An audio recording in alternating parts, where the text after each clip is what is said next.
안녕하세요. 해피프리덤입니다. 오늘은 네이버 부동산 사이트를 한번 봐볼게요. 여기는 사실 사람들이 많이 보기도 하고 해서 익숙하시긴 할 거예요. 그래도 혹시 뭐 집을 그동안 구할 일이 없었거나 아니면은 이제 부동산에 관심이 없으신 분들은 이 사이트가 익숙하지 않을 수도 있으니까 네, 일단은 이 사이트를 살펴볼게요. 그래서 네이버 부동산을 들어가면은 요렇게 지도가 나와요. 그러면은 요 지도에서 이제 클릭을 해도 되고요. 아니면은 여기 지역을 클릭하셔도 돼요. 경기도로 가서. 그래서 얘도 마우스로 이제 위로 올리면은 확대가 되고요. 아래로 굴리면은 축소가 됩니다. 그래서 얘는 이렇게 마우스별로 하면 동별로 뭐 구별로 이렇게 표시를 따로 해 주더라고요, 네이버 부동산은. 그래서 제가 처음에 쓰는 기능은 요거 오른쪽에 있는 개발 기능인데요.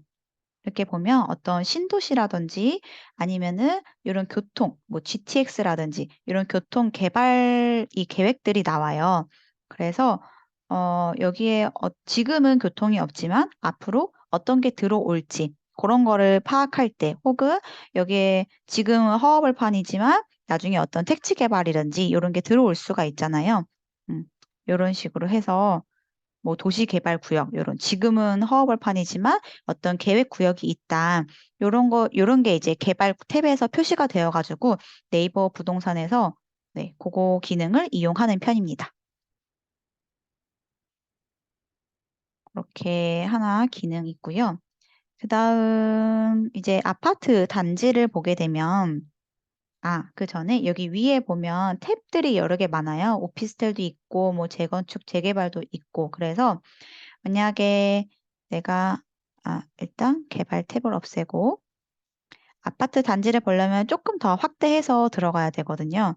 그래서 확대해서 들어갔을 때 내가 아파트 분양권만 보고 싶다 하면 아파트를 클릭하면 없어지고요. 그다음 재건축 클릭하면 없어져요. 이럴 때 분양권인 상태 요렇게 나오거든요. 여기 위에 3,085 적혀 있는 거는 여기 매매 평단가예요. 그래서 만약에 이 사용 승인일을 보고 싶다. 그러니까 입주 연차를 보고 싶다면은 네, 사용 승인일로 클릭을 해서 이거 2023년에 입주할 단지니까 지금은 현재는 분양권 상태겠죠. 그리고 여기도 똑같이 분양권이긴 한데요. 가격이 안 적혀 있는 거는 전매가 불가능해서 그런 거고요. 그거는 이제 조건이 그것마다 단지마다 달라 가지고 네, 아마 단지 정보를 클릭하시면 어 여기는 전매 제한이라고 딱히 없네요. 그러면 매물이 없다는 뜻이에요. 만약에 전매가 불가능하다면은 전매 불가한 단지라고 여기 뜨거든요, 코멘트가. 그래서 분양권만 보고 싶으면은 요렇게 클릭하면 되고요. 아파트만 보고 싶다 하면은 분양권 빼고 아파트만 클릭을 하면 됩니다. 그러면은 저기 지금 입주 물량이 많은 인천 서구로 한번 가 볼게요. 과연 전세가 지금 얼마에 나오고 있는지. 위에 검단 신도시 요쪽에 지금 아마 개발을 보면은 여기가 검단 신도시거든요. 여기에 지금 입주가 쏟아지는 거예요. 그래서 여기 단지를 클릭하면 아파트들이 엄청 많이 나오죠. 보면 연식들이 여기 다 새 거. 여기가 다 택지 개발로 신축들이 들어서는 검단 신도시입니다. 그랬을 때 음 단지를 한번 클릭을 해 볼게요. 요 뒤쪽에 있는 좀 구축 단지, 단지 정보 클릭을 했을 때 여기를 마우스로 올리면은 여기 그 매물 개수가 나오거든요. 엄청 많죠. 근데 얘는 지금 왼쪽에 보면 동일 매물 묶기라고 있어요. 요거를 딱 클릭하게 되면 숫자가 확 줄어들죠. 다시 전세도 보면 263 개였는데 70 개로 줄었어요. 그러니까 실제 매물은 70 개인데요.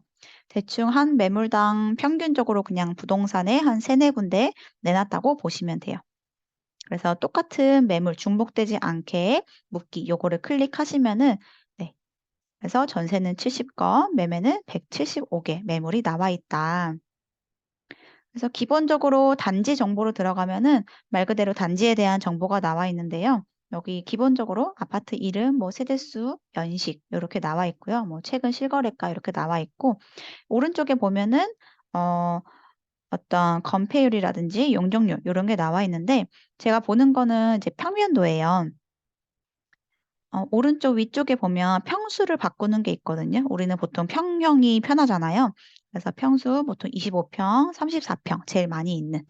그래서 평면도를 보면 보통 33평 기준으로 해서 A형, A타입이 대부분 판상형이거든요. 판상형은 이렇게 거실과 주방이 창문이 서로 마주보고 있어서 환풍이 잘 되고 이렇게 일자형 구조를 보통 판상형이라고 해요. 판상형과 대조되는 게 그 타워형이거든요. 그래서 보통 요렇게 좀 이렇게 길쭉한 복도가 있는 게 특징이고 모양이 일자형이 아니라 뭔가 다양한 형태로 나타날 수가 있어요. 그리고 보통 타워형은 조망이 좋은 어떤 바다뷰라든지 그런 데서 많이 쓰는데요. 왜냐하면 거실 요렇게 원래 판상형은 앞에서 보면 여기는 이쪽만 이제 창문이 있잖아요. 근데 타워형은 거실 양쪽으로 이렇게 창문이 나 있기 때문에 어떤 풍경, 조망권, 어떤 바다뷰라든지 그런 게 뷰가 좋기 때문에 그런 곳에서는 이런 타워형을 주로 많이 짓기도 합니다. 대부분 사실 많이 선호하는 거는 판상형이긴 해요. 음, 환기도 잘 되고 일조권도 일자로 이렇게 잘 들어오기 때문에 주로 판상형을 많이 선호하고 그래서 보통 보면 분양가가 A타입이 비싼 편인 것 같아요. 그리고 판상형이라도 이게 포베이냐 아니면은 요렇게 얘도 포베이네. 3베이냐에 따라 다르거든요. 그러니까 어떤 포베이, 3베이라는 건 이렇게 기둥 사이에 있는 그 공간을 얘기하는데 그 공간이 4개라는 뜻이에요. 포베이란 거는. 그래서 하나, 둘, 셋, 넷. 3베이는 하나, 둘, 셋. 여기까지만 딱 잘리겠죠. 음. 그래서 넓으면 넓을수록 좋은 거죠. 왜냐면 그만큼 햇빛이 더 잘 들어오니까. 그래서 3베이보다는 4베이가 낫고 타워형보다는 판상형을 대부분 선호하더라. 근데 그건 사실 개인 취향이어가지고 좀 다르긴 한데요. 그냥 일반적으로는 그렇습니다. 그래서 여기서 평면도도 한번 살펴보고요. 그 다음에 여기 실거래가로 가면은 여기 이제 점점점이 다 실거래가예요. 실제 거래된 가격들이 이렇게 찍힌 거고요. 그랬을 때 일단 여기 5년 옆에 플러스를 눌러서 7년을 해서 조금 더 넓은 그래프를 한번 볼게요. 추세를 보기 위해서. 사실 실거래가는 아실 사이트를 이용하기도 하는데요. 네, 네이버 부동산에도 이제 그래프로 편히 볼 수 있으니까 여기서 보기도 하고요. 여기 초록색이 매물 가격이에요. 보통 우리가 말하는 호가, 매물들, 이제 매도자가 부르는 값이죠. 음, 그래서 그 가격이 최근 들어 이게 위로 쭉 올라가 있으면은 상승기에는 그렇게 호가를 올려놓는 거고요. 이렇게 좀 하락기에는 이렇게 넓이가 좀 범위가 길고요. 왜냐면 제대로 된 값을 받기 위해서 기존의 정고점이었던 그런 호가를 내놓는 사람도 있지만 급한 사람들은 급한 매물도 좀 더 싸게 해서 급하게 내놓기 때문에 그런 사람들을 혼재하기 때문에 이렇게 보통 막대가 길고요. 그래서 보면은 쭉쭉쭉 최근에는 또 하락을 해서 주변에 검단 신도시 영향이 있기 때문에 매매가도 하락을 해서 내려오고 있어요. 호가가. 그랬을 때 최근에 실거래대에 여기 6억보다 더 낮은 호가 5억 5천에 매물이 나오고 있습니다.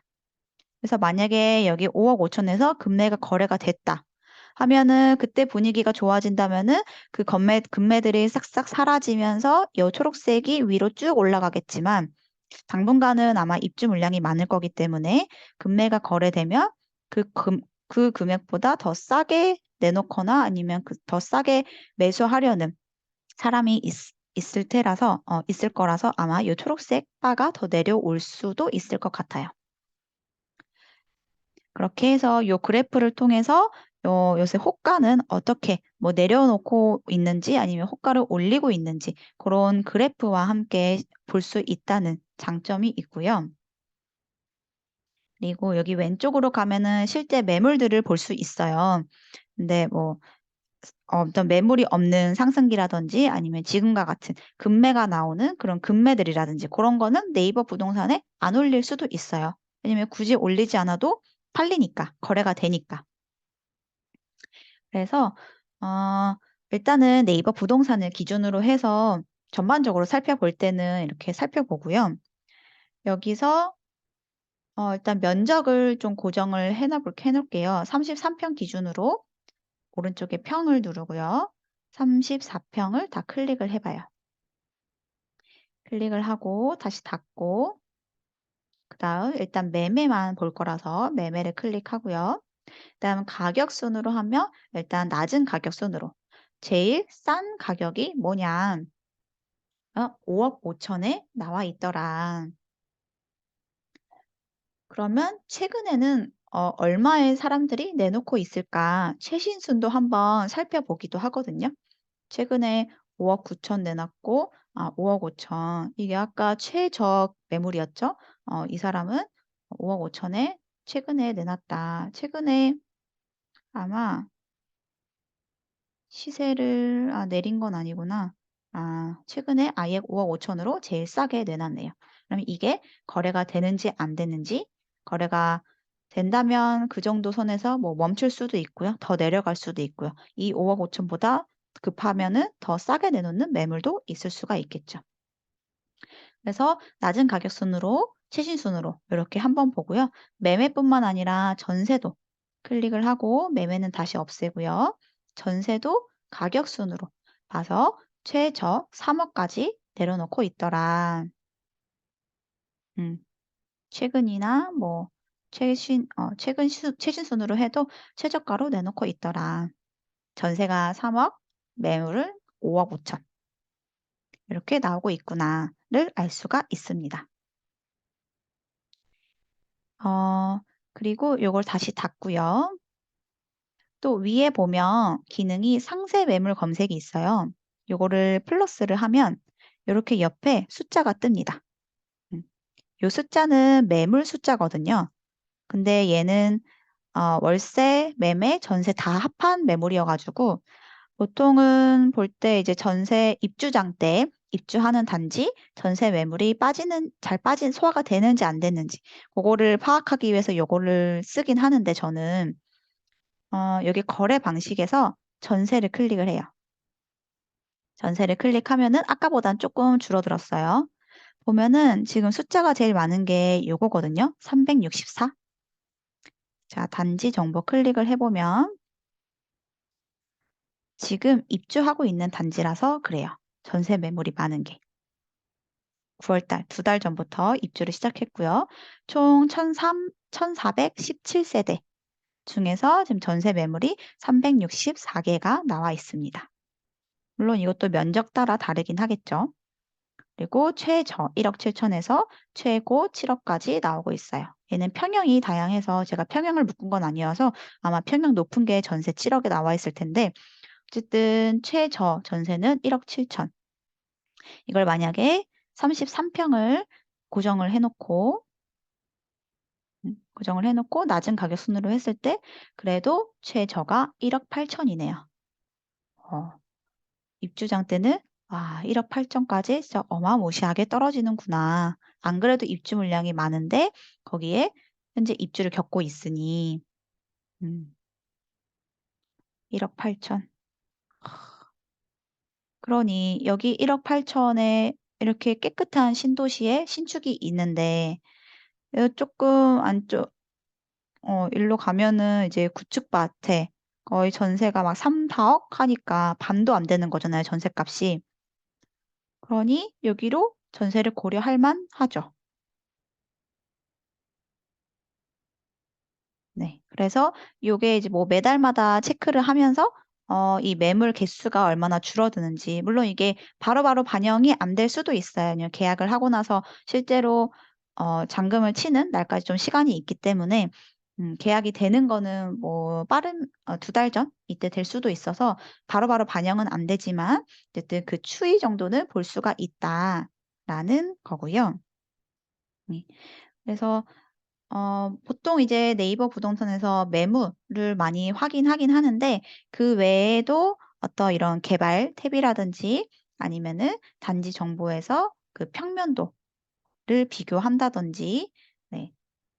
최근에 뭐 전세가는 얼마에 나오고 있는지 보통 지금 같은 시장에서는 최저 전세가에 그 가격에 보통 거래가 되니까 그 가격에 이제 만약에 투자를 할 거면은 내놔야겠죠. 예. 그래서 그 정도로 생각을 하면 되겠구나라는 것도 이제 참고할 수가 있고 네. 그렇게 해서 네이버 부동산은 요 정도 기능을 이용하고 있는 것 같아요.